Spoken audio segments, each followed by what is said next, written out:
Bismillahirrahmanirrahim. In this video, we will discuss the chapter number 9, that is also known as the tricarboxylic acid cycle or the citric acid cycle. In this video, firstly, we will discuss about how we get the oxaloacetate or how we get the acetyl coenzyme A actually to be produced from pyruvate. Pyruvate was the byproduct or was the product that was formed in glycolysis. If you took my previous glycolysis playlist, you know about that. So that glycolysis, it produces pyruvate, and that pyruvate now has to be converted into acetyl coenzyme A. And how does it get converted? It gets converted into acetyl coenzyme A by means of pyruvate dehydrogenase complex. This is a complex of three enzymes, E1, E2 and E3. E1 is pyruvate decarboxylase, E2 is dihydrolipoyl transacetylase, and E3 is dihydrolipoyl dehydrogenase. This first enzyme requires the coenzyme, that is the thiamine pyrophosphatase. The dihydrolipoyl one, it requires lipoic acid and coenzyme A, and the dehydrogenase one requires NAD and FAD as its substrates. So we will look at how this three enzyme machinery works. So if you look at this diagram, you can get to know about all the basic mechanism over here. So pyruvate decarboxylase, it comes to the pyruvate, and what is this enzyme going to do? It is going to add the TPP and remove carbon dioxide. Since it is having the name decarboxylase, so it can remove the carbon dioxide. TPP is added, carbon dioxide is removed, so the product becomes this type of pyruvate TPP complex. This pyruvate TPP complex has this LS group added to it. When this LS group is added, so this TPP gets removed. What do we get? This sulfyl hydryl derivative. Now this sulfyl hydryl derivative now gets acted upon by coenzyme A with the help of dihydrolipoyl transacetylase. So now this coenzyme A gets added. What does it do? It breaks the compound into two substances. This whole pathway, this whole compound is taken by coenzyme A and it becomes this form, whereas the other one, the leftover thing, it gains a hydrogen group and it becomes this form. Now this hydrogen that has been gained, now this hydrogen is taken up by this FAD and gets converted to FADH2. But now when it gets converted into this FADH2, the hydrogens have been removed. The compound LS1 gets regenerated. Now this FADH2 has to be reoxidized to FAD, and this reoxidation takes place by dihydrolipoyl dehydrogenase. So whenever we remove hydrogen, it is dehydrogenation or it is oxidation, and this is done by dihydrolipoyl dehydrogenase. It brings the NAD. This NAD takes the two hydrogens and this FAD is regenerated from FADH2. So the pyruvate decarboxylase, the dihydrolipoyl transacetylase and the dihydrolipoyl dehydrogenase do their specific functions, and we get this product, that is the acetyl coenzyme A as a reaction. So this was the whole mechanism over here.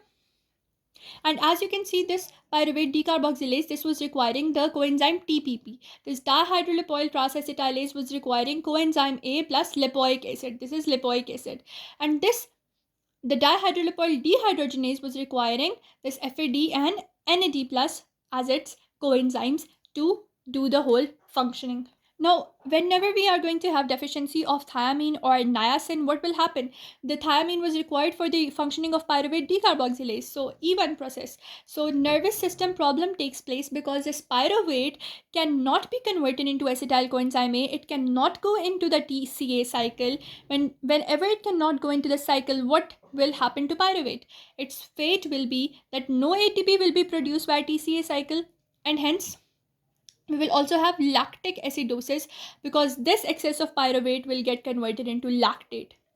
Also, we have Wernicke-Korsakoff syndrome. It is an encephalopathy psychosis syndrome due to deficiency of thiamine, and it occurs due to alcohol use. Whenever you have more amount of alcohol in your diet, that will cause you an encephalopathy psychosis syndrome, which is Wernicke-Korsakoff, due to which you will have deficiency of thiamine in your body. And that deficiency of thiamine will affect your ATP production, and it will majorly cause the pyruvate dehydrogenase complex to not act properly. Then we have regulation. Now this pyruvate dehydrogenase complex E1 process, this E1, that is pyruvate decarboxylase enzyme, this has regulation, and we have regulations by kinase and phosphatase. What is kinase? Kinase enzyme is responsible to add phosphate group. So whenever this phosphate group is added to the pyruvate dehydrogenase enzyme, it becomes inactive. When this becomes inactive, it means that pyruvate cannot get converted into acetyl coenzyme A. Now this kinase, it's self regulated, or it is increased by the ATP, NADH, and acetyl coenzyme A. All these compounds, all these high energy compounds, they will activate kinase, and then they will stop the pyruvate dehydrogenase complex to be formed. Whenever you have large amount of ATP, you have sufficient amount of energy in your body, this is the mechanism through which kinase comes. It adds a phosphate group, and then it activates this TCA pathway. And similarly, when you have more amount of pyruvate and less amount of these ATP, etc., it will deactivate the kinase. So inhibitory effect is lost. And now we have phosphatase. This phosphatase is going to remove the phosphate group and activate this pyruvate dehydrogenase complex, and it is itself regulated by positively by calcium. So this was all. So whenever we have low energy, we require this PDHC to take place. We require this PDHC to have this phosphatase group act on it, and we require it to be active. But whenever we have large amount of ATP, whenever we have large amount of energy, we do not want the TCA cycle to act, and hence we activate the kinase, we attach the phosphate, and we inhibit the major enzyme.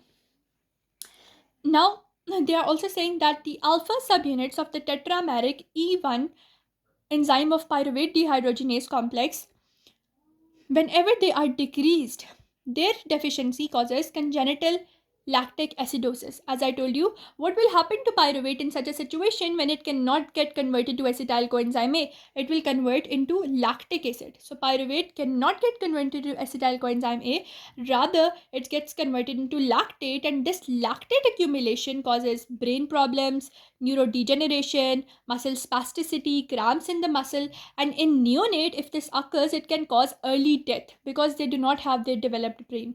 Now these alpha subunit, they are present actually on the X chromosome, and this X chromosome, they are X dominant. That is why they are equally transmitted in males and females. And how do we treat the deficiency of alpha subunits? We can treat it by dietary restriction of carbohydrates, or we can give more coenzyme to the E1 form.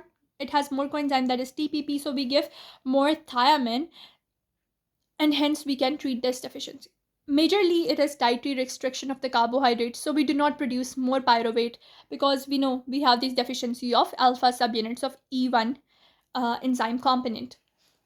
Now there is a disease which is known as the Leigh syndrome. This Leigh syndrome, it occurs due to defects in mitochondrial or nuclear DNA. It is associated with decreased or deficiency of ATP. Mutations occur in the gene of the enzymes that are of pyruvate dehydrogenase complex, enzymes of electron transport chain, or ATP synthetase. Any thing that is relating to the ATP synthesis, any mutation in that thing will cause Leigh syndrome. It is subacute necrotizing encephalomyopathy, and it is a rare progressive neurodegenerative disease. Why it is neurodegenerative disease? Because decreased ATP will cause your brain to get damaged. Now, arsenic poisoning, if you studied with me in the glycolysis playlist part 1, I have a video about arsenic poisoning due to glyceraldehyde 3 phosphate deficiency. You can watch it over there. But in this TCA cycle, inhibition of the enzyme of pyruvate dehydrogenase complex, alpha ketoglutarate dehydrogenase, and branched alpha keto acid dehydrogenase. All these dehydrogenases, if they get inhibited due to arsenic poisoning, how do they get inhibited? They get inhibited in such a way that is arsenite form, that is a trivalent form. This arsenite, it forms a stable compound with thiol or lipoic acid. And as we know, all these compounds require lipoic acid. So when lipoic acid is not available, the coenzyme is not available, the coenzyme has been bound to arsenite. So what will happen? The lipoic acid is unavailable. These cannot act because their coenzyme is not available. And hence, the pyruvate will get converted into lactate. There will be neurological symptoms, and there can happen death. So arsenic poisoning in relation to the TCA cycle is the effect on these substances due to the lipoic acid arsenite complex, which reduces the amount of lipoic acid available. Reduction in lipoic acid will cause deficiencies of these enzymes, and hence the whole pathway will be shut down. The pyruvate will get converted into lactate. There will be neurological symptoms. There will be less ATP production, and ultimately death due to arsenic poisoning. If you like the video, please like, share, and subscribe. And in the next part, we will officially begin with the TCA cycle and its regulation.